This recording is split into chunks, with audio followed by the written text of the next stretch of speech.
Now that you see yourself, huh? It's like, okay, now fix me up. All right. Hello, everybody. Welcome to Dragonfly Discussions. This is Cheyenne Genby, and we have my guest here, Rhonda Martin. First, I'm going to read, of course, the disclosures, as always, that I read for everybody before we get started. So welcome to my podcast, Dragonfly Discussions. You are welcome to enter your name and location you are from. I am thrilled you are listening, and I hope you enjoy this session together. Also, a safe space reminder that please use your own safe space parameters amongst the not amongst the chapters, but amongst the topics that we may be discussing as I interview Rhonda today. You might have some emotions or memories of your own that may arise, and so you're welcome to excuse yourself as you feel comfortable or stay. So we're going to get started. I am so excited to have Rhonda here. I have known Rhonda from our experience at working together at UPS. And so I'm going to read and introduce her, and then we're going to go through a series of questions to get to know Rhonda a little bit better. So thank you, first of all, Certainly. for being here. I know it's a brave thing to be on camera and share about yourself, so thank you very much. And we're doing this from my home. I set up my own little podcast studio here in my home, and not very many people get to come here. I trust Rhonda, so y'all will be at CMAX Studios if you want to interview with me. So let me read Rhonda's bio real quick, and then we'll get started.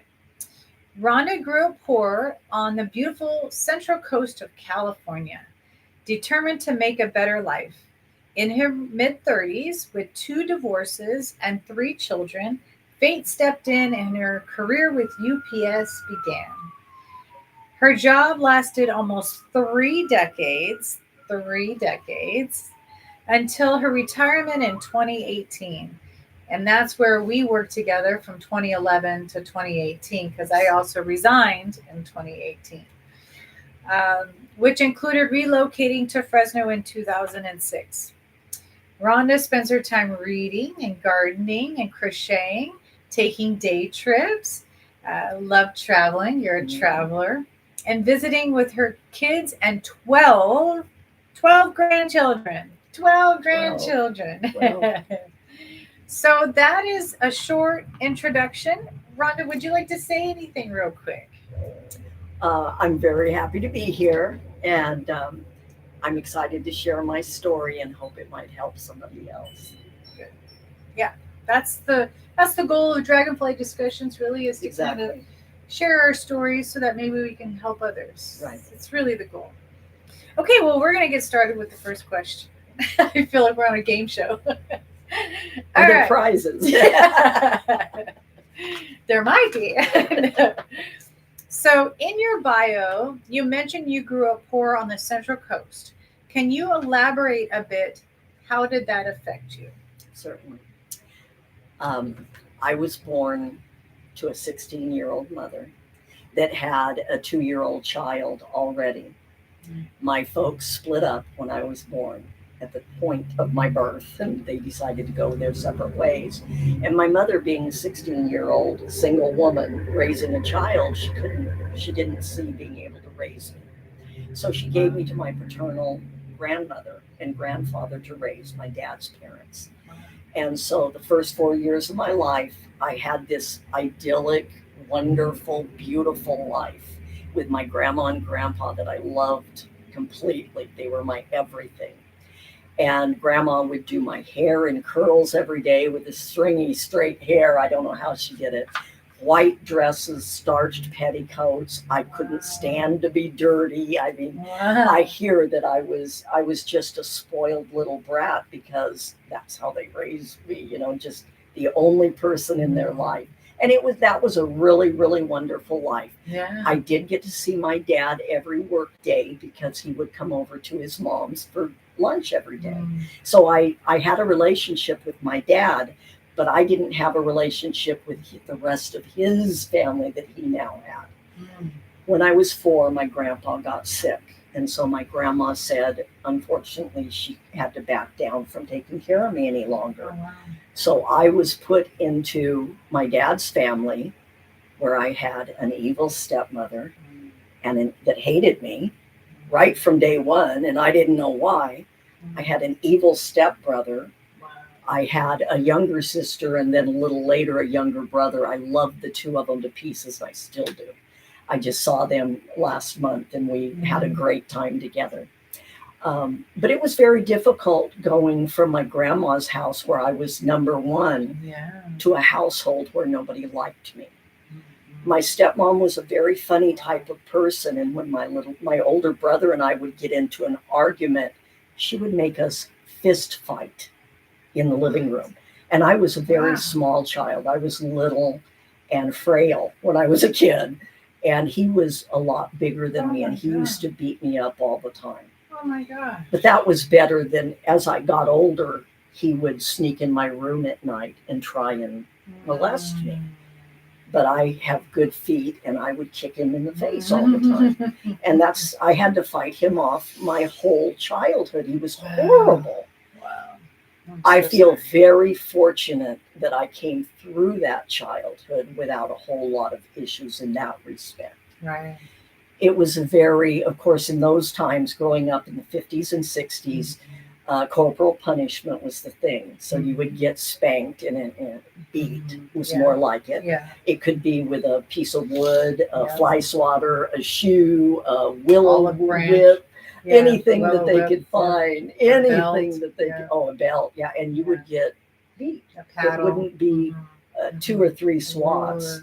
It could be anything and everything, even in school. Even in school, that happened.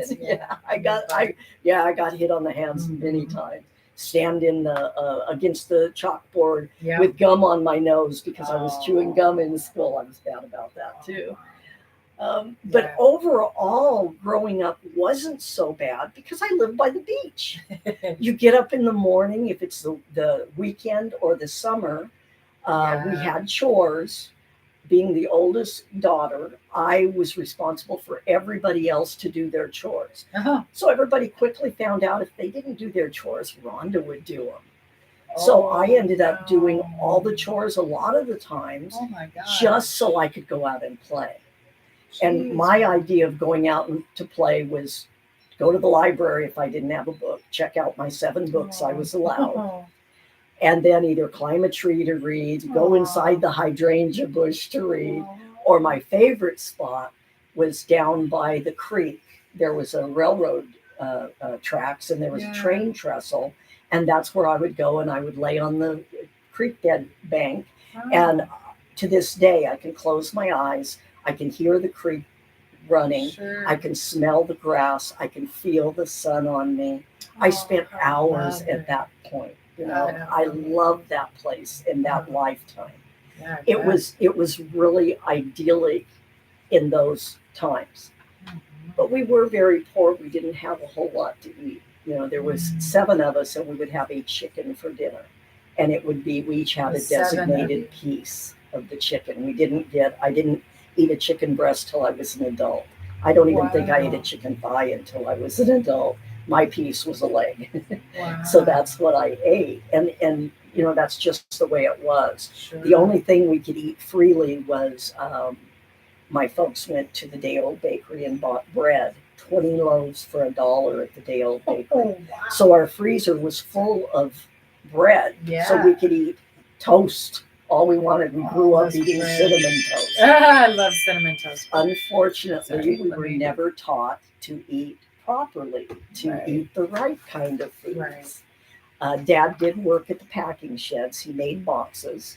And so we had lots of vegetables. And the vegetables over there, broccoli, cauliflower, lettuce, celery, bell peppers. We ate those all the time, as much as we wanted, basically. So that was good that we had that experience.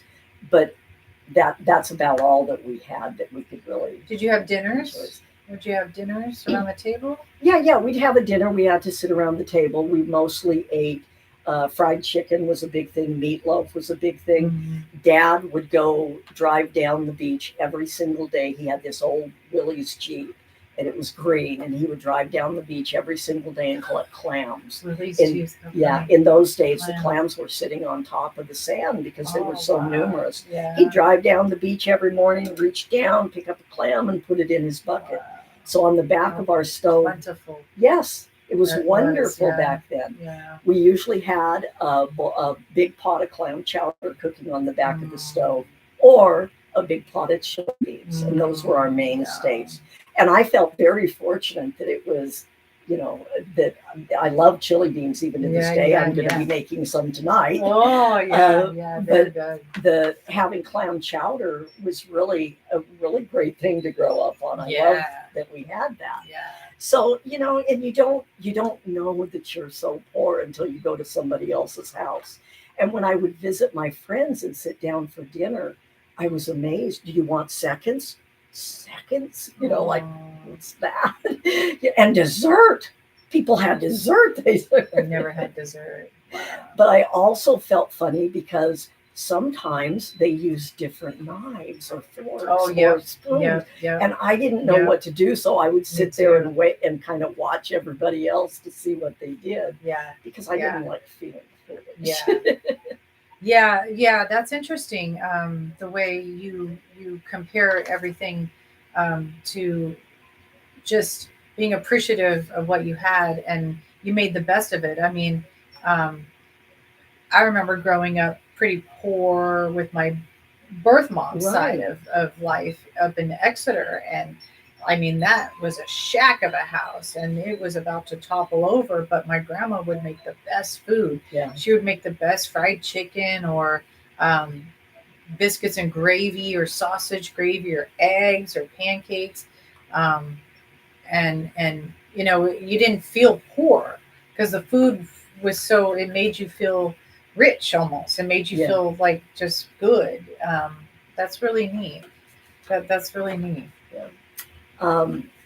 When I was 9, my granny came into my life, and Granny was my evil stepmom's mother. Yeah. But it turned out, and she was in my life off and on, but she happened to move back to the area. She was a traveling nurse's aide. So she'd take jobs. She worked for Myron Florence from the Lawrence Welk Show. He was the accordion player from the Lawrence Welk Show. She worked for several people down in LA. She worked for a few people in Morro Bay taking care of the elderly. And she finally retired. And when I was 9 years old, she moved near us. And I spent a lot of time with her, and I really, really loved her. And my siblings didn't spend much time with her, but I got along with her really well. And she knew my mother very, very well. And she's the first person that talked about my mother. I'd always wondered, I knew my mother deserted me when I was a baby, but no one ever talked about her. I always thought, isn't it odd that no one says anything negative, like, how could she do that? Or, no one ever said anything about her. Well, Granny decided that I should know that my dad came into the hospital with my stepmother when my mother had me, and said, by the way, I'm with your best friend now. When you leave, you have to move out of our place, and you're on your own. Oh my God. And I was like, you're kidding. Well, no wonder this woman hated me so much. Turns out I'm the splitting image of my mother. I sound just like her. I had her mannerisms. And I'm sure they felt some guilt to the fact that the whole thing happened. And then I didn't even live with them for several years. But Granny and I developed a real good relationship. She's the one that took me to church for the first time. And it was through her that I learned about God, and that I learned about church. And it was only with Granny that I'd ever gone to church when I was a child. And then later in my early 20s, I would take her to church because she didn't have anyone to take her. And she was I was so glad to have her in my life. It made a huge difference. Well, yeah, that's a similarity with like my birth mom. My birth mom was absent. She abandoned me, left me for dead, didn't want me at all. And then I grew up with her mom, my grandma, Marianne, and she was that mother figure, I guess, in a way. And so was your granny in a way. Despite the rejection, by your birth mom. We both had that in common, of overcoming that and getting over that, but then still being surrounded by a love, and a support system, that kind of guided you and made you an incredible, strong woman, was your granny, that's amazing. And then did you and your father ever have much of a close relationship? We were very close, but I will say we were very close after I was an adult. I will say he didn't like kids. He didn't know how to deal with them. And I was raised in a very unusual lifestyle. My dad and my stepmom, I believe, I never was able to ask them, but I believe they had an open marriage because my dad always had a girlfriend and they were our babysitters. They were always our babysitters. My stepmom knew about them. My stepmom had men friends. So it was kind of confusing. Yeah. But I knew my dad always cheated on my stepmom, and I knew my stepmom in my mind cheated on my stepdad. Yeah. But as an adult, I realized I believe this was their lifestyle. Yeah. They each It was knew hush about hush. It was very hush hush back then, but it was still happening. It was definitely happening. It was happening. Yeah, there was a lot of open marriages, but people didn't talk about it. Well, because it was so taboo back then. And you grow up with such a skewed view of what marriage is and what life should be between a man and a woman. Yeah. It was just, it was really crazy. Confuses you. Yeah, I can imagine. So from the time I was 13, 13 was the last time I got a spanking. Jesus. I remember it very well. That's because I late. Grabbed the stick out of my stepmom's hand and I spanked her back. And that was the last time she ever touched Rhonda. Me again. Good, yeah. And I think at that how long point, do you need spanking? She backed off from me because she was real mean and nasty and, verbally. But she backed off completely with that. And she would just get digs in with her words. I realized from the time I was about 13 that I was going to have to take care of myself. And I needed to get out of this situation as soon as I could. I started working at 13. Wow. I worked at most of the motels in Pismo as a motel maid because when I was growing up, you didn't have to have a work permit or anything. Yeah. Now, once I went to high school, they issued work permits, so then suddenly you had to have a work permit. Yeah, I remember that. It came into my life too. We weren't really taught a whole lot of stuff. I never learned to cook, but I was a prep. I prepped everything, and that's how I knew how to cook. But I prepped for a family of 7. It was very hard to condense prep to for two people or one person. It came in handy when I had my 3 kids, though, because I knew that. True. But the other thing that I was never taught about was sex, because even in school, sex education was for girls the menstrual cycle. Right. Then just a vague. Then when you get married, then you have kids, but we didn't know how. So I ended up pregnant at 15, not knowing what was going on. My stepmom worked for a hospital. She was a nurse's aide, and she arranged an abortion. I didn't know anything about it. I didn't know what was going on. She just called me a whore, and I must be doing this all the time. And I'm like, what did I do? I was just so clueless. So clueless. Oh my gosh. And so I had an abortion, which I am very glad happened for the fact that if it wouldn't have happened, I would have been stuck in that small town with no way to get out. And it was hard.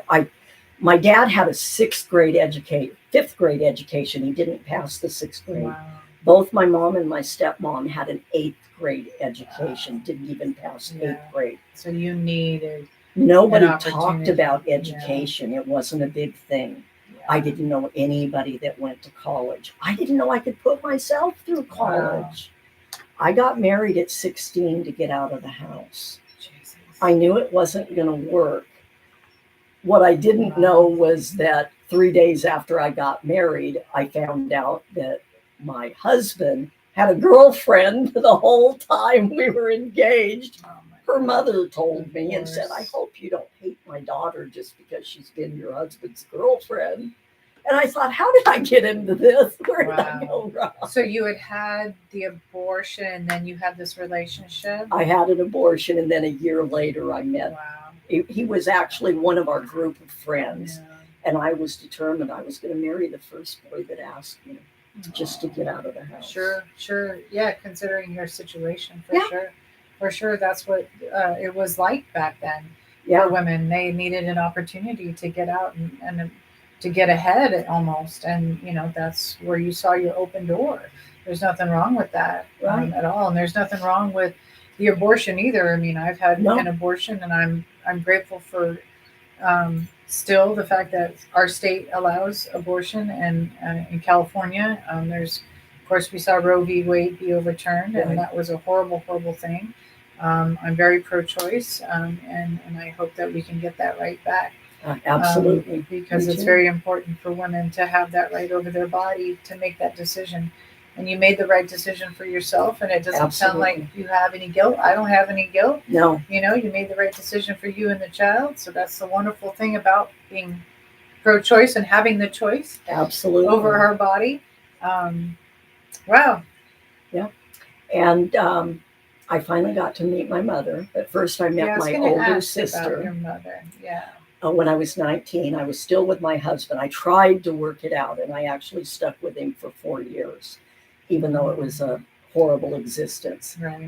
I said he was a oaky gypsy because he liked to move all the time. Every few months we were moving Oh my from God. California to Oklahoma to Washington to Jeez. Arkansas. I mean, and car trader. We probably had 250 cars in 4 years. Oh.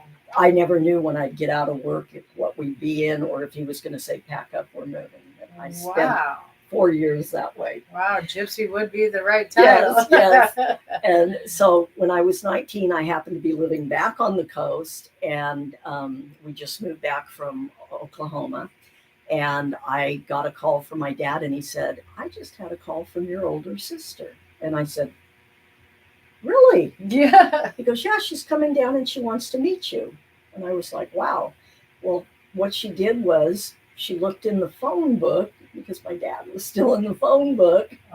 In fact, my stepmom just got rid of The that good old phone phone number book. last year. Oh, My wow. dad, it was my dad's phone number for years. It was my stepmom's Yeah. phone number after my dad passed, and before that, it was my grandmother's phone number. So the phone number was there forever. Wow, So that's my long. sister Good old came phone over, numbers. and I met her. We look absolutely nothing alike. She's a very, very tall blonde, and I look just like my mother, short and dark hair, and Yeah. which was funny. But I found out from her I had a sister that grew up in San Luis, Oh my gosh. 15 minutes away from me. I had a sister 2 years younger than me Oh my God. that I so never close. knew about.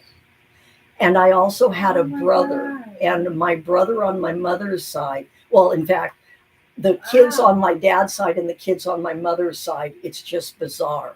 On my mother's side, I have an older sister, then there's me, a younger sister, and a younger brother. Us girls are 2 years apart, and my brother is 8 years younger than me.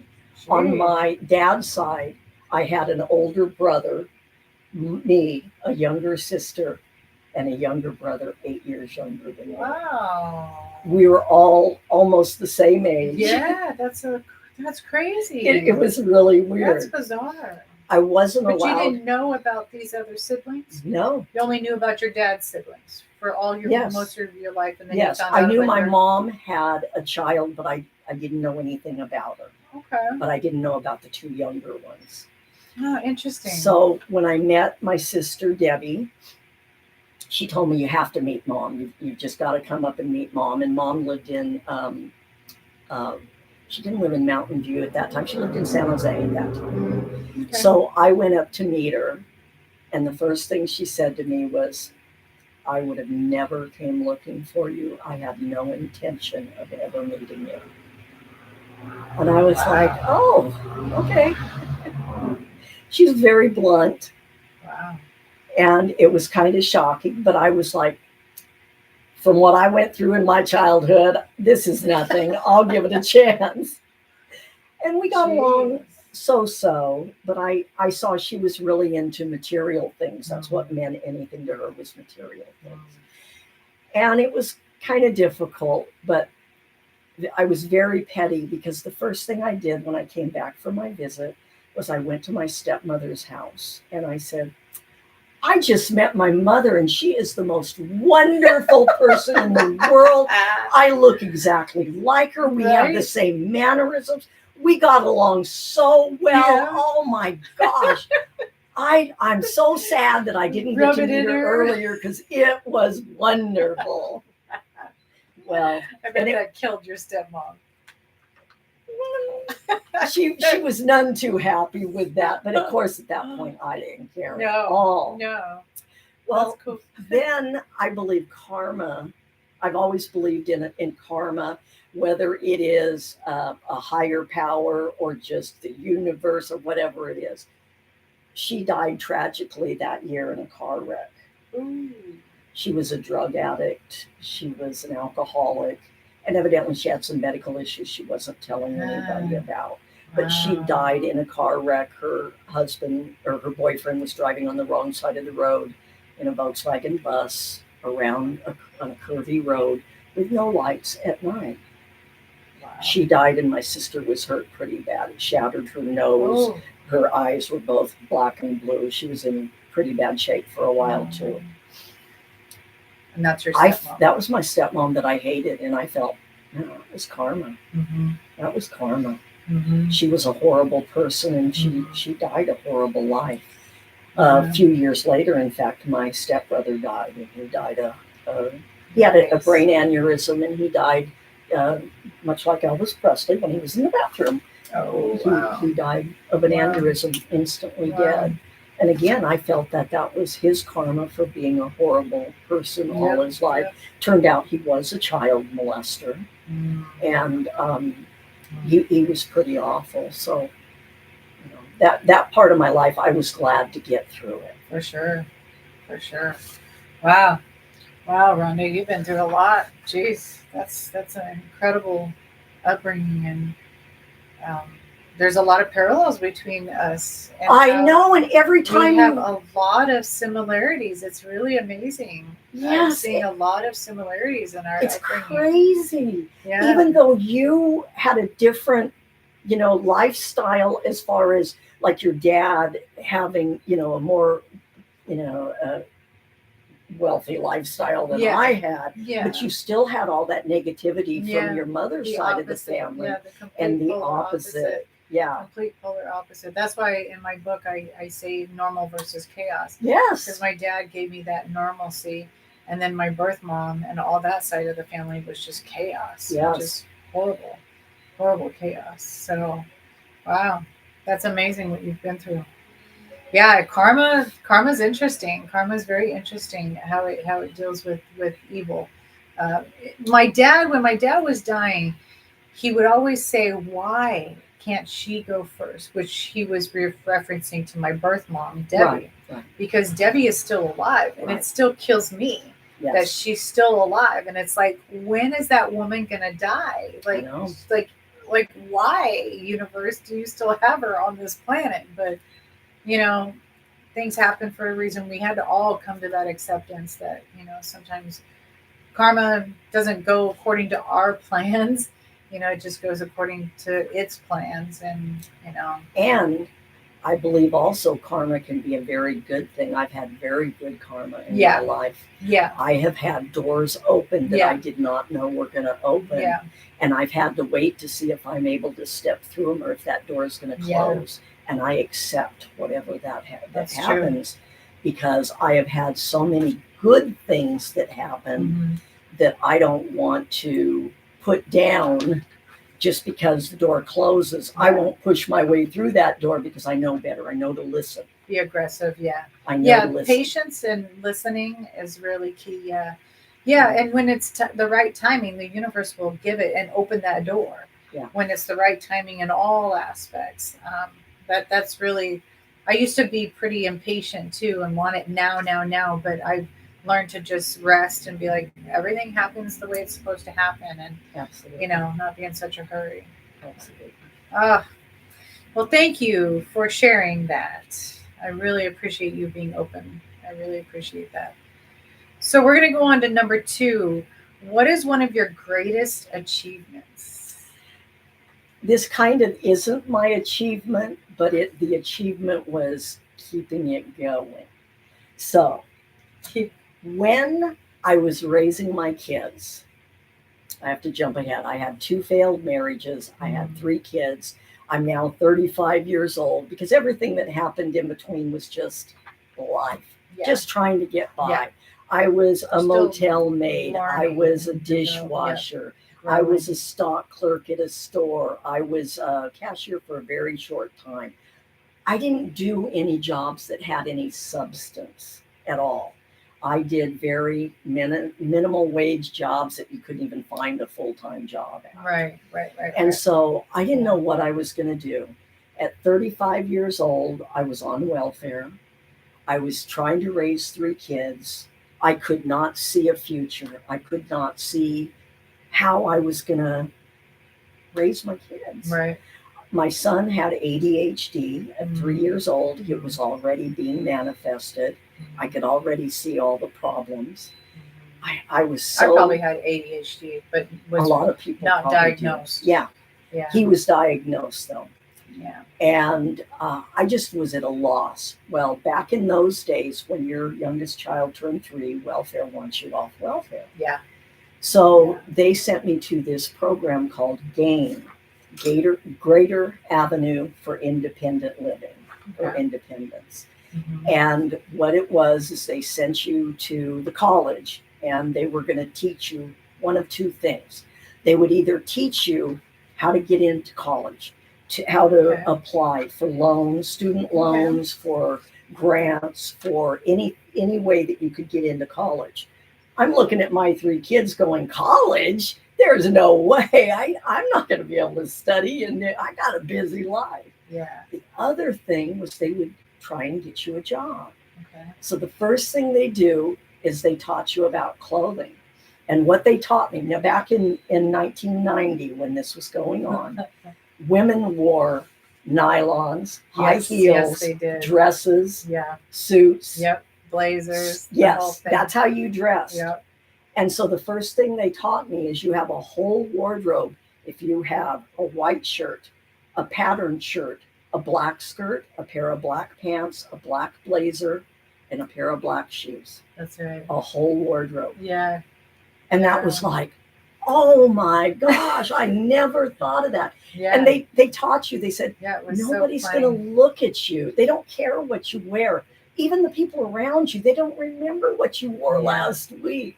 So you can just intermingle these pieces. You've got a whole wardrobe. And I was like, wow. Yeah. Then they gave us a dress allowance so we could actually go purchase a full outfit. Wow. In fact, I always shopped off the discount rack. Sure. And it was at Montgomery Wards where I got this. Yeah. So I went right to the discount rack, and I think I got 3 outfits. Oh, yeah. I wasn't settling with one The outfit. clearance section is the way to go. Absolutely. Oh, yeah. That's how I raised my kids, is on the clearance section and layaway. I'm not shameful to admit going to clearance, because you can find some really good stuff. Absolutely. On clearance Absolutely. People don't even, they just look it over. And my kids still do the same thing. They still go right to the clearance rack. Me too. At Kohl's, I'll go to the clearance. Yeah. So the other thing that they taught me before they sent me out on an interview was how to interview. What they did was they did an interview with us, and they taped it, and then they showed it back to us. Well, I was sitting like this. I never interviewed before. I was like, oh my gosh, I look horrible. And everybody said that when they came out of the interview, because they'd never seen themselves be interviewed. Funny. I just got comfortable in the chair I was in. So then they sent me on a practice interview at UPS. It was the UPS call center, and it was known as the complaint center, because everybody that called said, "Where's my package?" Yeah. So you're in there. All you have is a blank desk with a piece of paper, a pen, black pen, of course. Yeah, as you only know. black. Yeah. and a telephone. That was it. There was no computers. We didn't have computers at that point. Just all on paper. Everything we had to write by hand. So we would have to write a note, fax it, put it in the bin. Somebody'd come along and fax all the notes to the center. But so it was a different type of job. I worked there for 3 weeks at Christmas. And then they said, well, the job is over, but we're going to be rehiring in April. And we're going to pay really good. So if you can, hold out for this job. Well, I needed to get a job. And so I was still looking. And I was offered a job at the time it was Mid-State Bank. It was a bank over on the coast, and it was just a local bank, but they had several branches over there. They were going to pay me $5 an hour part-time with no benefits. UPS called me and they said, we need you. Part-time, $8.98 an hour, full benefits. Full benefits, yeah. 2-week vacation, pension. At part-time. That's part-time. what I got. That's what I got too. A pension. Yeah. I was like, yeah, this is crazy. I was going to keep that job no matter what. It was golden. Then my kids started growing up. My oldest daughter, absolute angel. She could do no wrong. In fact, when she did do wrong, I didn't even know it because she was so good. I never caught her doing anything wrong. Now she laughs at me. She goes, oh, Mom, if you I got away with murder. But she was a straight A student. She did activities. She worked. Yeah. You know, she worked 3 jobs. She played the part. And was putting herself through college. Wow. I mean, that's how determined she was in her life. That's awesome. But my younger daughter, she had a little problem in school. She had this mouth on her. When she was little, I told her, you're going to be a great adult, but I hope you make it to that. She was so bad all the time. But then Zane came up and with ADHD and anger issues, which was from his dad, who had those same issues. His dad was born to drug-addicted parents and was adopted by a UPS supervisor. Oh my gosh! In Fresno, and Dawn knew him real well. Oh, all the people in Fresno knew him real well, and he was a wonderful guy.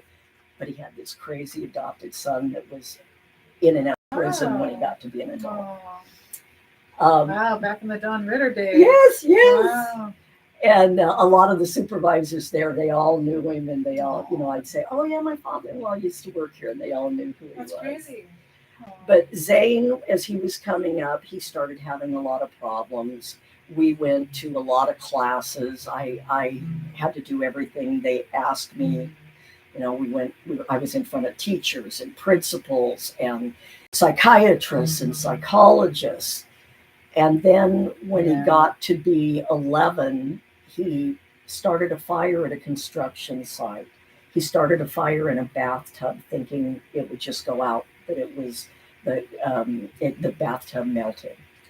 And so he got in trouble for that, and it put him in the system.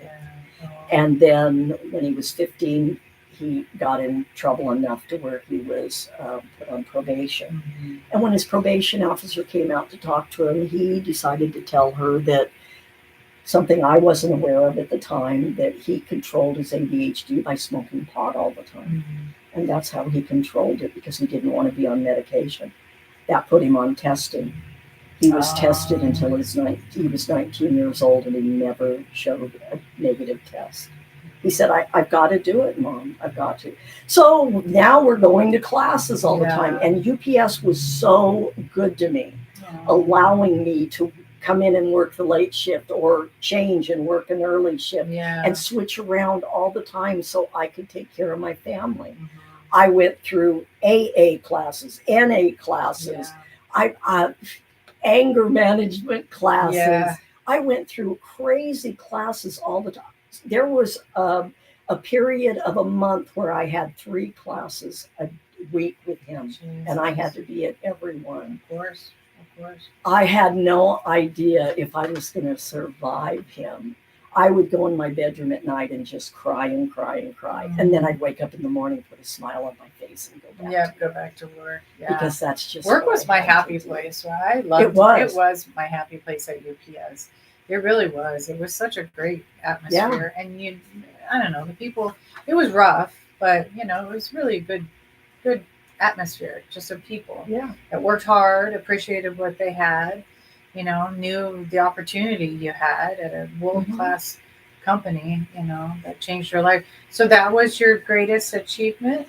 I think it was because getting I that got job into and- that job, something I never thought I Right. would be able to do in my life. Right. And my whole life I did, when I was first raising my kids, I would do correspondence courses all the time because I liked learning and I loved record keeping and bookkeeping, Yeah. which I still keep my own books to Yeah, this yeah, day. me too. Yeah. But I would take classes all the time. I even took classes in religion to learn more about religion. I would take classes Yeah. all the time because it was important to me. Yeah. And because I didn't have a formal Exactly. education. I was going to say you lack that. Yeah, even when I read, I would read a book with a dictionary beside me so I could look up words I didn't know. Yeah, me too. Me too. Yeah, big words. The Yeah. big words. So yeah, getting- that's how I knew big. Now I know Yeah. big words. So getting Yeah. into a job like UPS where there's a future and being single most of my life, Yeah. I could take care of myself because the world is a Yeah. 2-person income world. Yes. Yeah, And I didn't know how I was going to get by. but you could So with UPS. that it provided me the way, especially to with the raise health my kids up. insurance. and For it your just got family, better. yep, The the income got raises, better and yeah. better and better. I never would have been able to find another job No. that would have paid me what they did. Yeah. And then it started out like I said, it was a call center, 350 part-time people, and it started getting smaller and smaller. Oh, yeah. It was going away. Oh yeah. Consolidation. Yeah. Our jobs moved away. Yeah. It got down to where there was about 35, 40 of us, and we were all of pretty much within a 20-year age range, higher age range. All the people that left were all the college students. We had a Of course. great relationship together, all of us. And we raised helped raise our kids and stuff. And these are the gals I had a get together with last month. And we were so happy to Wow. see each other and how much we helped each other Yeah. raise our kids. Yeah. And so that by far was the greatest achievement I had because it helped me raise my kids That's awesome. in a better way than I ever would have been able to do all on my own. Oh, that's amazing. UPS is a really great place. I know. And I'm so glad to have met you there. I regret resigning when I did, but the reasons. HR was Yes. a hard position to be in, and what had happened to that department was pretty crazy. Yes. So for my own principles and values, I had to skip out. Yes. But now, oh my gosh, I meet so many people that I hired. Oh, and yeah. They're drivers and some that would have never been given an opportunity. Right. But they were honest in their interviews. They were, and I knew nobody would hire them. And I'm like, I got to hire this kid because he deserves the chance. Yeah. He just deserves a really good chance at a good job. And to see them go into from loaders into drivers. And then one I just met in Walmart not too long ago, and he's making like $50 an hour. Wow. Like $60 an hour. And I'm just like, oh my God, if I could be making that money. But I'm so happy for him. I'm happy for all of them. And I remember all of their names. I remember everything about them and their stories and stuff. But that was a really fulfilling job, was working for UPS. It was hard. It was one of the hardest jobs I think I've ever worked. And it taught me a lot, but it was a great job and great people. I met you and everybody in different departments, like BD, like weren't you BD? Yeah. And then feeder, and then all the different centers, because was your range all the way to Bakersfield like mine? Yeah. The Central Valley? Yep. Yeah. So Fresno, Visalia, and Bakersfield. Yeah. Well, and I had even more than that because we had Merced and Los Banos, I think. Okay. So it was a little further up the 99. Yeah. Oh, and not just the 99. Yeah. But yeah, it was that district. Big territory. Yeah. Yeah. And I think I think they expanded it now. I think our territory has even expanded more. I think it's half of the state. I think they switched it to only northern. Oh, that's and southern, right. Northern and southern. That's right. Instead of it being broke up to it into a bunch of Visalia them. downward is south, right? Yeah, I think And so. Fresno north. Yeah.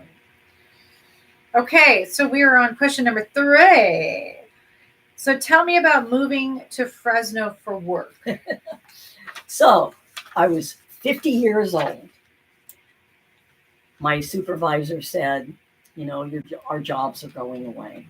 We probably don't have much time. They were sending us on interviews for different positions. A couple people left and were OMSs. One of my friends, I saw her, she's been an OMS for she's been with UPS 37 years, but she's been an OMS for over 20 years up in San Luis. And OMS is operating management specialist. Something like that. I think, but it was taking care of the communications with the drivers. Yes. Yeah. It's like a dispatcher with the drivers. Yes. So she's still doing that, but some of the people left and went and became drivers. A couple of people went and became account executives. But there was this brand new position opening up and they needed help in Fresno, but I would have to move myself. Most of the time, they did not pay for relocation. Right. You had to be a supervisor. You had to be management. And I was an hourly person. Yeah, they would not pay. Yes. So I was like, well, all I can do is take that step forward and see if that door is going to open for me. I tried to borrow from my 401k, which I had no idea that there was such a thing as a 401k until I went to work for UPS. Yes. Yeah, you get a 401k, everything. Yes. I had no idea. Yeah. So because I was too young, they wouldn't let me pull money out of it, and they didn't believe that was a hardship. Yeah. And I was like, BS. It's not going to work. Because that's a hardship to move. It's not going to work. I don't know what I'm going to do. And so my dad died in 2006, but I was in touch with my new stepmom. She's a wonderful lady. Not the original. Not the original. She died when I was 19. Okay, that's my dad had remarried. Oh, that's right, the karma. Yeah. Yeah. My dad had remarried, and my new stepmom is a wonderful person. Oh, she's 80 years old right now, and she does barrel racing. Oh. She has horses. She's had horses all her life. She gets up in the morning, runs out to stables, and goes riding the horse, goes on barrel races, and wins. Nice. For her 80th birthday, they put on a special barrel race just for her. And of course, she won big again. Oh. But I went to her, just to visit, which I did on a regular basis. And she says, so how's everything going with your move? And I go, well, it doesn't look like it's going to happen. I couldn't get the money out of my 401k, so it's just not going to happen. And she goes, how much do you need? I go, I was going to take $5,000 out. She went and grabbed her checkbook and wrote me out a check for $5,000. And she goes, I want you to do this because I know it'll be good for you. She goes, you just pay me back $100 a month. Yeah, when you can. And so I was shocked. Hell yeah. I applied for the job right before Thanksgiving of 2025. I found out I got the job. And of course, I had to go up to Oakland. 2025? I mean, 2005. 2005. Yeah, I'm like 2005. Sorry. 2005. 2005. So I started, I did my interview. I had to do a second interview. I had to go up to Oakland. My supervisor or my manager drove me up there, luckily. I found out 2 weeks before I was supposed to start that I started January 2nd, Holy cow. 2006 in Fresno. Holy cow. I didn't have any time to pack up my stuff and move and find a house. So I'm paying for rent on the coast. And I'm paying for rent. Well, first I had to stay in a motel for a couple of weeks. Yeah. And then I found a house. And so it was a culture shock. I'm all by myself over here. I don't know anybody. Oh. I know the account executives that I worked with because I worked with them in Fresno remotely all the time. So I did know them. I knew Jackie Wilson because she used to be an account executive and she would be my new boss. So I came over here thinking, I don't know if this is going to work out. My son didn't want to come with me. He was 19 and he says, you know what, Mom, I'm not going. And I went, you're not? Really? For the very first cry. For the very first time in my life, I was going to be on my own. Wow. I wasn't going to have the responsibilities of the kids. I was just like, whoa, this could be That's a whole new amazing. thing. Yeah, a new opportunity for you. So it took a little bit of time to get into the swing of things here, but it's been a really great opportunity. The job was just amazing. And time went on. I moved from the house I was in. I had no idea people would rent you a house and stick a for sale sign in the ground. So you were I was renting renting a house. They put up a sign for rent. Oh, And then as soon shoot. as I rented it, they decided they wanted to sell it. Oh, So they no, put up a no. for sale sign. So I had Oh to my find another gosh. place to That's move. terrible. So I found an apartment, which was still in the same section. I've always lived in the same section of town. And I lived there for a few years. And then I started thinking about maybe I want a house. Maybe I want to find a house with a swimming pool is what I really wanted. Yeah. But for rent, I was still looking for a rental. And my friend Lydia at work that worked in feeder, Yeah. she said, well, one of the drivers here has a house he's trying to rent out. Maybe you should talk to him. So I talked to him and said, boy, people at UPS always had good deals. I sold a Yes. car to a UPS. Yes. There's some good resources yes. at UPS. So I talked to him about the house and I said, I only want to pay this much. And he goes, okay, I'll settle for that. He goes, honestly, it's less than my house payment, but I need a good renter in there. And I've never done this before. So I'll take that chance and I'll rent to you. Wow, how golden. Yes. Very So golden. I started renting from him. I love my house. I love my neighborhood. I feel like I live in the Fig Garden Loop area, not in Fresno. I like that. I feel like I live in just that little area. Oh, I used to live over there. Oh, I love it. I love absolutely love it. So time goes on. I start having health issues because you know me from back then. I was almost 300 pounds. I had high blood pressure, high cholesterol, but most importantly, I was diabetic. I was an insulin dependent diabetic, and I was using 150 units of insulin a day. Ooh, wow. My doctor told me I was killing myself. Yeah. He could not increase my insulin anymore because if he did, it was going to cause my kidneys to go. To fail. And he said, you are killing yourself. If you don't do something drastic, you are going to die. Yeah. I want you to have weight loss surgery. I was scared to death of the thought of weight loss surgery, but I was more scared to die when my life was going so good. I know, you're just you live your whole life to retire. Yeah, it's like it's not over yet. Yeah. So I decided this was time to do the drastic thing. So I started going through the class. I was at Kaiser at that point. Yeah, Kaiser. I started going through the classes. I had to lose 10% of the weight myself before they would consider the surgery. And I did. I lost even more than that because I was really determined. So in 2016, I had weight loss surgery and I lost 130 pounds. It changed my life. Yeah. I still have high blood pressure. I still have high cholesterol, but it's not near as much. It's just probably, if I wouldn't have been so heavy all my life, it might not have ever came out. But these are both things that both of my parents had, so it could just be genetic. Yes. Hereditary. So I have high blood pressure too. Yeah, most people do. A lot of people. Most people do. Yeah. So that started me in a different mindset. When you all of a sudden you're looking so much better than you ever have in your adult life. You feel the better. Energy, you feel like a different person. It came up that we had a meeting, and it was a big UPS meeting. It happened to be in Avila Beach. They wanted it in Avila Beach. Oh, interesting. And I had talked to the district manager while we were there, and it was all the big wigs. And I said that I was from here. And he goes, why did you ever move? And I said, well, I had to keep my job. And he goes, well, you can work remotely. And I can what? No, really? Come on. So remote jobs were very rare. Yes. And so this was back in 2016. Yeah. And I started checking into whether I could move back over there. There's no way I could have. No. I could not No. afford it. No. Even if I were to get a mobile home, the space rent was like $700 to $900 a month, plus the amount to pay for your trailer. No, Yeah. I couldn't even do No. that.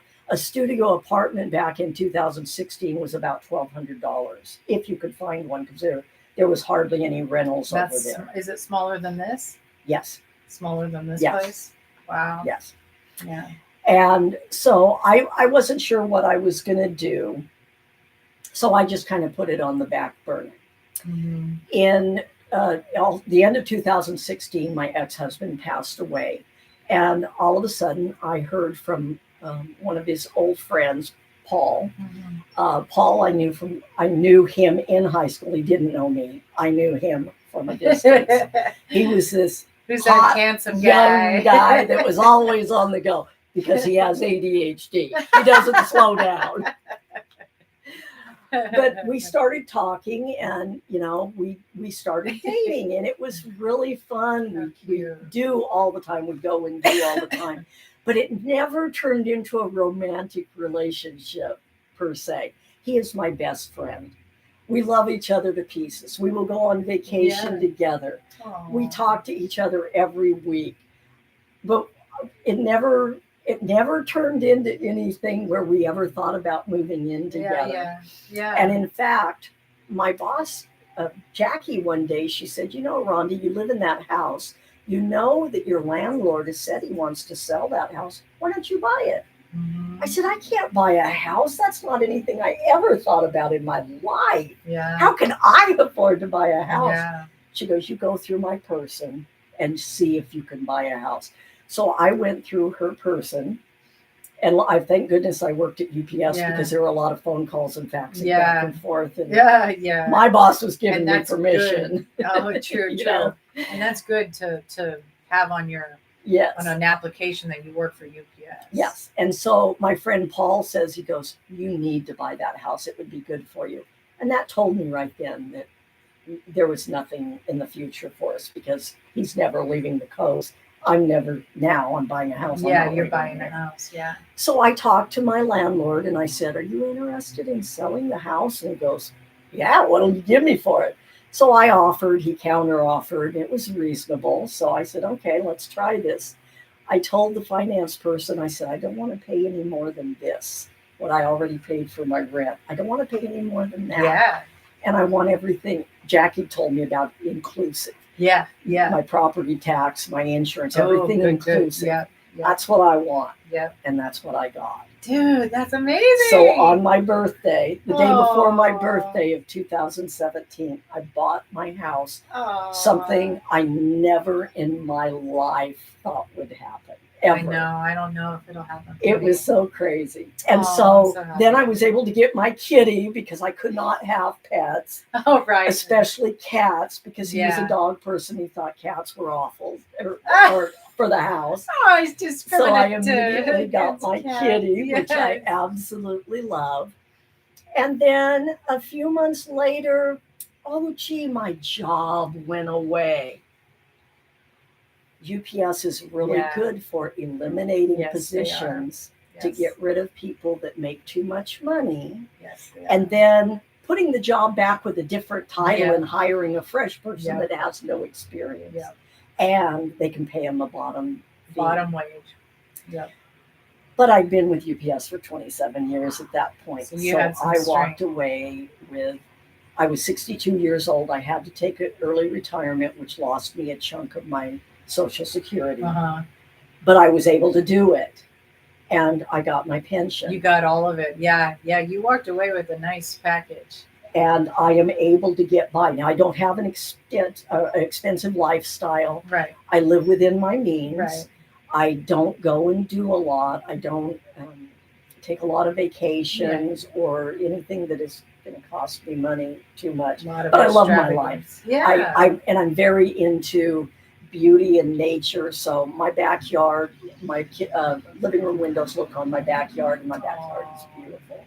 And I love my backyard. I sit in it all the time, and I've got my plants and flowers, and I can watch the hummingbirds and the squirrels and the birds. And, you know, I really enjoy that. So it was a good thing that I was able to retire the way I was. Yeah, it all worked out. And then I have to look back. Oh, and then something else I never expected I would do.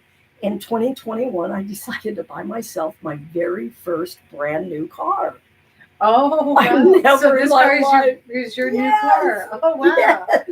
Yeah. Again, that was nothing I ever thought would happen in my life.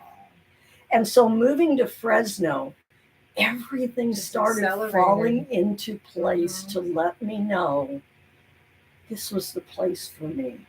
I never knew it would be the place for me. Yeah. My son's dad grew up here and had a horrible experience here.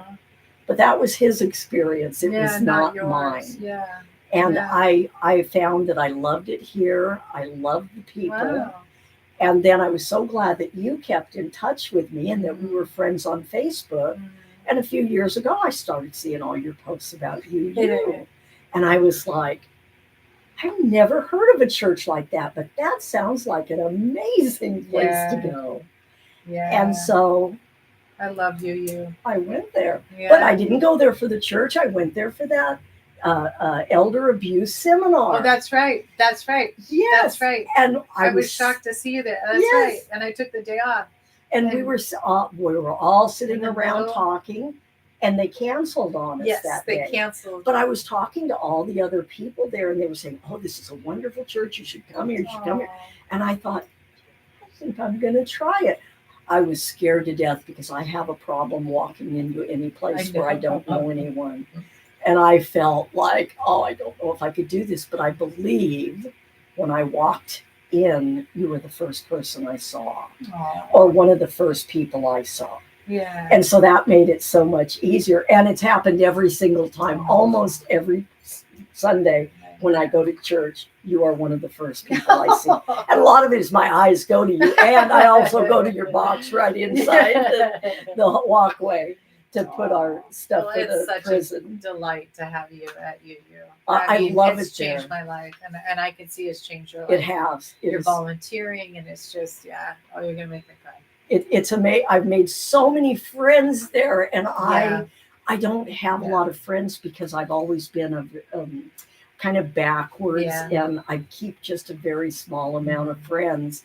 And when I retired, all my friends had all moved away from here that I had made, except Lydia and Jackie. So I still see Lydia, which I saw her last month. And Jackie? And Jackie, I saw her 2 years ago. Her and Lydia and I went out to lunch. Are they all still in Fresno? Yeah. Oh, wow. And I still am in touch with Jackie regularly and Lydia regularly. Oh, I'd love to see them again. Yeah. They're fabulous women.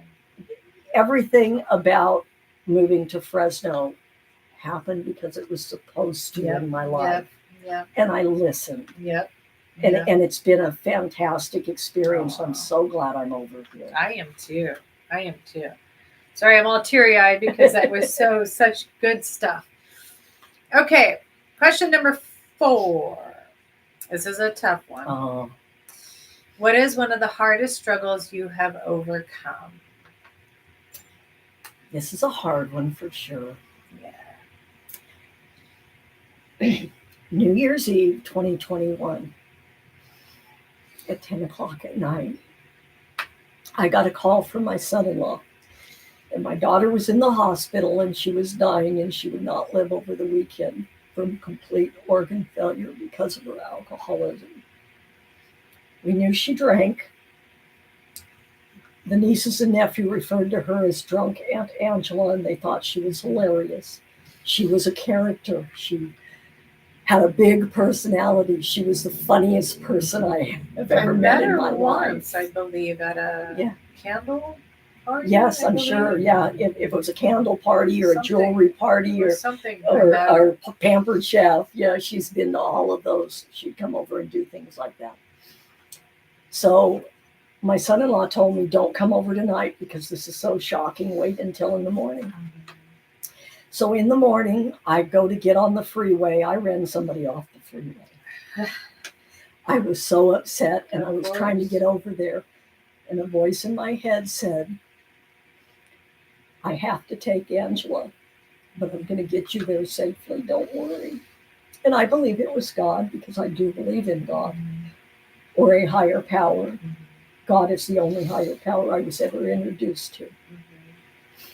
I drove over there and I went in to see her in the hospital, and she said, Mom, I've really screwed up this time and nobody can help me. It was very hard seeing her like that. And it was during COVID, and they said only one of us could stay with her every day. Wow. We couldn't trade off. Oh, wow. And I said, couldn't trade off. This is my daughter. I am going to be with her. I don't care what you say. I told my son-in-law, no, this is my daughter. Yeah, for sure. I went every single day. I was staying at Paul's in San Luis. She was in Santa Maria. It was about a 35-minute drive. Okay. I would pray my whole way there. I'd pray halfway there. Then I'd call my mom, because my mom was very religious, and she's the only one that I knew at that point that was religious. And we would talk while I went in, or while I drove down there, and she would encourage me. And then when I got down there, before I got out of the car, she would say a prayer for Angela. Then I'd go in, and every day the doctors would come in and they'd say, why did you kill yourself? And that's exactly what they would say to her every day. And they were keeping her alive on medication, but she wasn't there. I mean, she was awake, but she was just rumming. And sometimes she'd say, Mom, all I do is sit and stare at the clock waiting to die. And it was horrible. But we talked a lot. I tried to think of everything I could ask her, every memory I could bring up, everything I could do to try and ease myself, because I knew it wasn't for her, it was for me. Right. And after 23 days of going all the time, she started doing a little better. And she said, Mom, I think it's time that my husband comes in now. And I said, okay. The night I was leaving, I said, I'm scared to leave. I think this is going to be the last time I'm going to see you. And she goes, no, I'm doing so good. I said, I feel like this is wrong. But I understand you need to be with your husband. It was only a short time later that we got the call that we all had to go down there, because it was coming up really quick. So we all went down and we gathered around, and they said we could either put her in hospice care within the hospital so we could all gather around so she could pass. Right. Or they could send her down to UCLA to see if there was anything that they could do. We're all saying, no, we want to be with her when she passes. Right. And her husband says, no, I want her to go to UCLA. I want her to have every chance she can have. They had to send her by ambulance. She contacted COVID. Oh, no. When they put her in the hospital, she never came to again. And she died down there with nobody with her. Oh, my God. My son-in-law came down, but she was hooked up to machines, and they told him she was already gone. But he called me so I could talk to her one last time. And then he was with her when they unhooked the machines, and she went immediately. I did not know that a 41-year-old person could be such an alcoholic that they killed themselves. Yeah. And that's when I realized that not only do we choose the life we live, because it is totally up to us. It's not up to our parents. It's not up to all those around us that took the better jobs or that they had more opportunity. It's up to us. It is. But sometimes our death is up to us too. Yeah. My daughter knew she had a severe problem, and what we ended up basically figuring out, she was working from home during the pandemic. And we think she was drinking a whole lot more at home because she was going through a class to try and cut down her alcohol. And one of the things she was doing was putting a note of how every time she took a drink. Yeah. And she was averaging 25 shots of vodka a night. And that was when she was slowing down. That was the hardest thing I ever went through. I still am going through it because I can't go back to her house. I can't. I've been there twice since she died. Once to, this is Is horrible. it still? Once to get her clothes because they were all my size and her husband wanted me to have them. And I took them and I love them. Sure. And a lot of times I wear something and it's hers and I feel like she's hugging me. Yeah, for sure. I still have some of my dad's stuff. Yeah. Yeah. But my son-in-law still has the place they lived in and it still looks exactly like it did when she was there. And does he live there? Yes. Wow.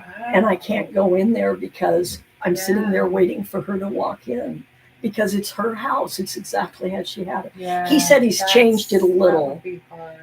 But I when I went over last month, I met him at a restaurant. Mhm.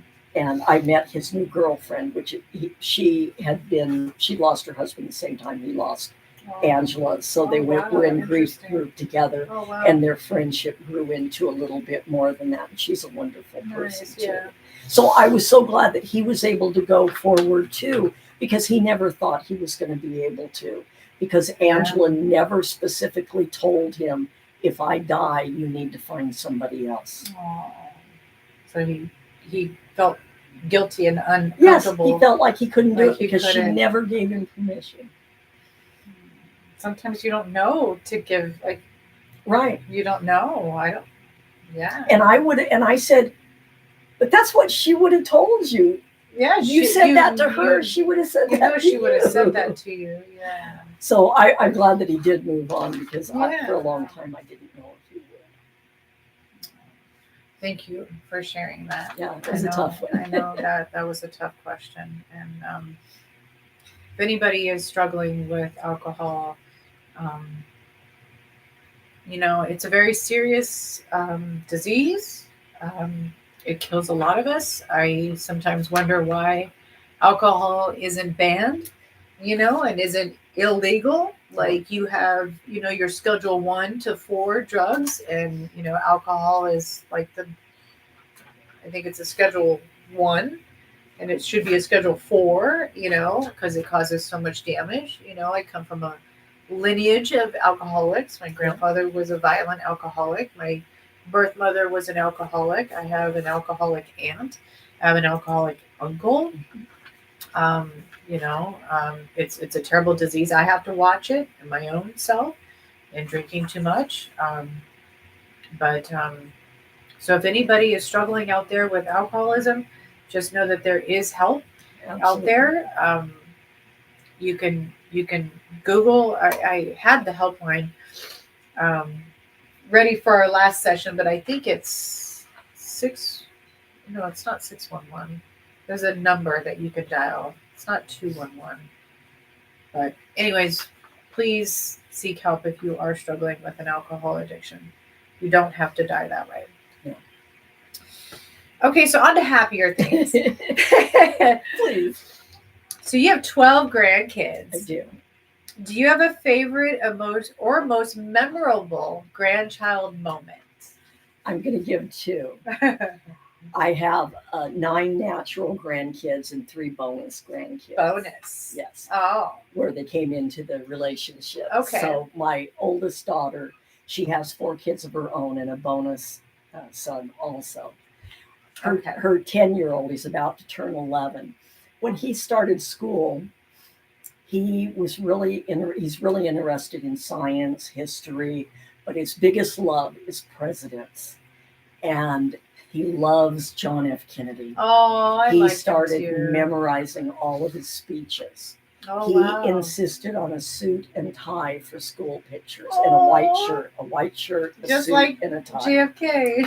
He memorizes his speeches. He gives us his speeches. We are required to clap at certain times, cheer him on.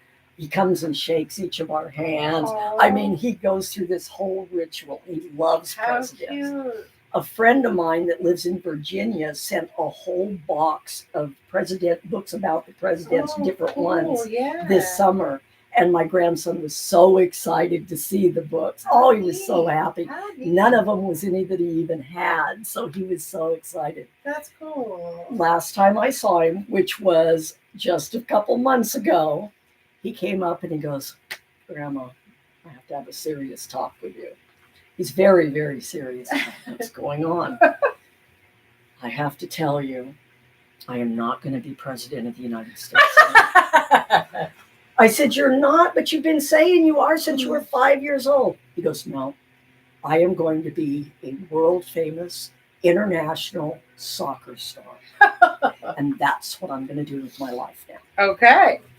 Okay, but he's still in love with all the presidents. He still will never give up on that. Yeah. He doesn't read children's books. He reads full-on books about presidents at night before. Does he go all the way back to like our first president? Oh yeah, he knows. Abraham Lincoln. Let me tell you, he can tell you in order every single one of the presidents. Can he in order? And I'm kind of a freaky person. I told you I keep books. But I also, during the pandemic, I did really silly things when I was all by myself, like write down all the states and the capitals and the state bird and the state flower, all the presidents and when they were in office and, and all that kind of stuff. So he can say, you can ask him, who's number 26? And he can tell you. Oh, but if he's telling you and he forgets, he'll say, oh, I'm not sure who 26 is. I grab my list. I go, 26 is this. You go, what do you have there? And I go, the list of presidents. I wrote it down. That's cute. Because it's silly, but I just cool. had to do stuff while I was sitting there. So that's what I ended up doing. That's cute. So that he is just hilarious. That's my first story. Now my son, a year ago, has it been over a year? I think it's been a year ago. His girlfriend moved here from moved to Atascadero from Apple Valley, and she brought with her 2 kids. Her son just turned 7, and her daughter just turned 4. And I had met her a couple times because my son likes to come up to Yosemite or go to the Sierras or Sequoias or see the Sequoias in the Sierras or go to the lakes here. He goes to Big Sur all the time, Northern California. They do a lot of outdoor activities that don't cost you money. Yeah. But just because that's what I taught the kids when they were little. And so the first time I was able to meet those 2 little kids, they came over. The youngest is a little girl named Ozzy, after Ozzy Osbourne. Oh, that's cool. And her son is Quentin, after Quentin Tarantino. Oh, nice. Ozzy was 3 at the time. She gets out of the car. They're parked on the curb. I'm standing at my front door on the front porch, and she comes running up to me, Grandma Rhonda, Grandma Rhonda, Grandma Rhonda. I missed you so much. My first meeting with her. It was so cute. Yeah. She's never before. But she misses you that much. Then a few minutes later, we're all sitting in the living room, and they're in the other room playing, and she comes running in. Grandma Rhonda, I missed you so much. A little tear ran down my face. Oh, Jesus, dramatic, theatric. And then when I went over there last month, both of them just came running. Grandma Rhonda, we missed you so much. That's cool. Grandkids are the best. So you have 12. Really... What are the ages? Let me try this. Okay. 26, 25, 19, 18, 16, 11, 10, 9. Oh. Then I'm going to get confused here. 6. I've got 2 that are 6. Okay. 4 and 3. Wow. You have the whole spectrum. 26? 26 is my oldest. 3 is my youngest. Holy cow. Christmas presents must be rough. I do. I've done cash for years. There you go. I've had to. What happened is with Melissa, I would get presents for her kids, and other people would get the exact same presents. Oh, and I thought, because we don't live in the same cities, none of us, it doesn't make sense. I don't know what they're doing for the kids. So I just started doing money for Christmas and birthday. That's easy. Let me tell you, the kids love me. Yeah. I'm sure money I'm grandma money. Grandma money. Money, because, but it's just easier for me to give a little bit of money, and they appreciate it. And they can do what they want. And because they know that they get money from different people, they save it up to buy that big gift that they want. Sure. And then the parents, they will usually show me, they'll send me a video of the kid, what they bought with their money, or opening and I always do it in an envelope, Christmas time, I do it, and birthdays. And I send individual Christmas cards to everybody in the family with their own money in it. That's good. And it teaches them to save for something Yes. that they really want, And to know budget to know that this is coming up and they can save it. Yeah. And they're real good about that. Aw, So Grandma I just money. love them. how cute! How cute! That's Now, awesome. of course, the older ones, when they move out of the house, sorry, kids, I got to cut you off Yeah. because You're so on your own. the two older ones I've had to cut off, but the 19 and the 18 are still living at home. So while they're at home, That's a little different. yeah, I can I have to do understand. that. And the 19 might be at home forever, but that's okay. And she will get Christmas Whatever. and birthday from grandma the whole time. But I had to make that rule. Yeah. And I made the rules for my Yeah. kids, and I've kept the same, Yeah. whatever rules I make for one goes for all. Yeah. So that's what I've had to do in my life. I think that's good. I think that's a good rule. Have fun. Okay, so I know we're about an hour and a half in. Oh my I gosh, know. I'm sorry. No, this has been great. We have a couple of viewers. It went up from 3 to now it's 2. So hang in there. We got one more. So are there any last lessons of your life that you would like to share with others? I wrote down some of the things. One of them I said already, we choose our own lives. We can't say I had a horrible childhood, so my life sucks. Yep. Our life is what we make Yep. it. Our parents, I learned a long time ago, our parents are young themselves. Yep. They're trying to figure out their Yep. life. A lot of people will say men they can't be men till they're in their mid-30s because they have to grow up. And so we can't hold on to the fact that my parents didn't tell me I could go to college, so it's horrible. Yeah, it's No, their we are fault. in charge of our own lives. It's our responsibility. Yeah. Our parents don't owe us anything. In fact, we owe them to take care of them That's when true. they're older, right, Melissa? That's very true. Hope you're watching. She will. If not now, she will. The other day, I've always heard people talk about the golden rule: do unto others what you want done unto you. But there's two other rules I wasn't aware of. There's the platinum rule: do unto others the way they want to be treated. And then there is another rule, and I can't even remember what the name of it is. And it's a little different. I should have looked it up and written it down, but it was very interesting that when I looked up the golden rule to see exactly how it was stated, that it gave two other rules that are just a little bit more saying treat others how they want to be treated, and that's to kind of be biggest more thing. empathetic and to where they're at, Right. to be in their shoes. Yes. Yeah. I learned from a very young age to smile all the time. I was very, very shy, and I didn't interact with people very well, but I learned that if I smiled, other people smiled back. Yes. And I do it all the time. And recently, I was at Aldi's, and I was in line, and this guy turned around, and every time he turned around and looked at me, I always have a smile on my face, so I just smiled at him. He goes, "Doggone it, you smile so much, now you've made me smile and ruined my whole day." Ruined his whole day. I said, objection done, completed. Definitely smiling is important. It is. And Even it when can change somebody's whole day. it can. And even if you don't feel like you can talk to people, Mhm. if you smile at people, you have a connection Mhm. with them. It's a communication too. It is. Yeah. It really is. And so I keep a smile on my face all the time. And I learn when you wake up in the morning, I had a lot of bad days, but I didn't allow them to be bad days. When I wake up in the morning, no matter what went on the day before, I wake up and put a smile Yeah. on my face, Yeah. and I go about my day. And there's a saying that says, fake it till you make it, but that's not what I do. I face it till I make it. Yeah. And when you have Yeah. the smile on your face, Yeah. pretty soon good things do Yep. start happening, Yep. and you feel better, and you start looking for the good in the day.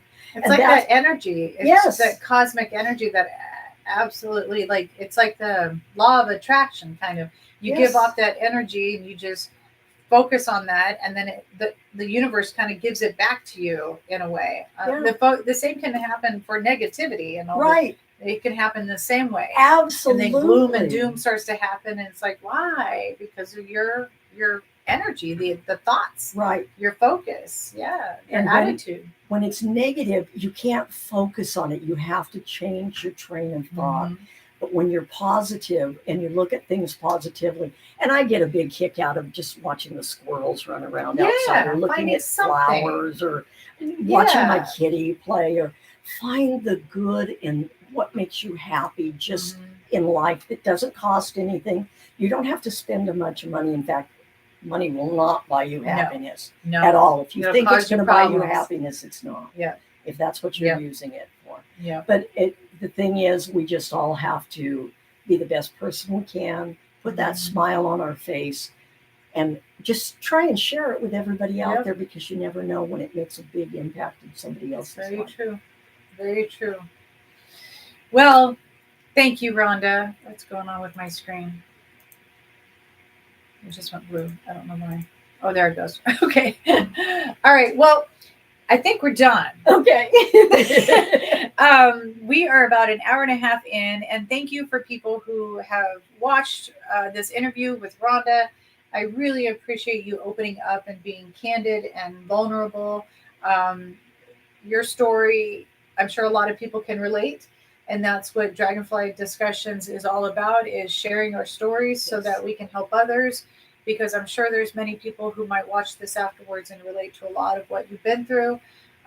You've accomplished a lot, and I'm very proud of you, and I'm proud to know you, and I'm so grateful that you're my friend and you're part of our UU church. And thank you. Just thank you. So y'all have a wonderful day. Enjoy the rest of your Saturday, and catch the rest of my podcast sessions as I read from my book and then interview other people. Stay tuned for the next session. I'm going to be reading next Tuesday. What is it? The 28th, I believe, is next Tuesday. So catch me at 7 p.m. I'll be reading from chapter 3. So good night, or not good night, good day. There we go.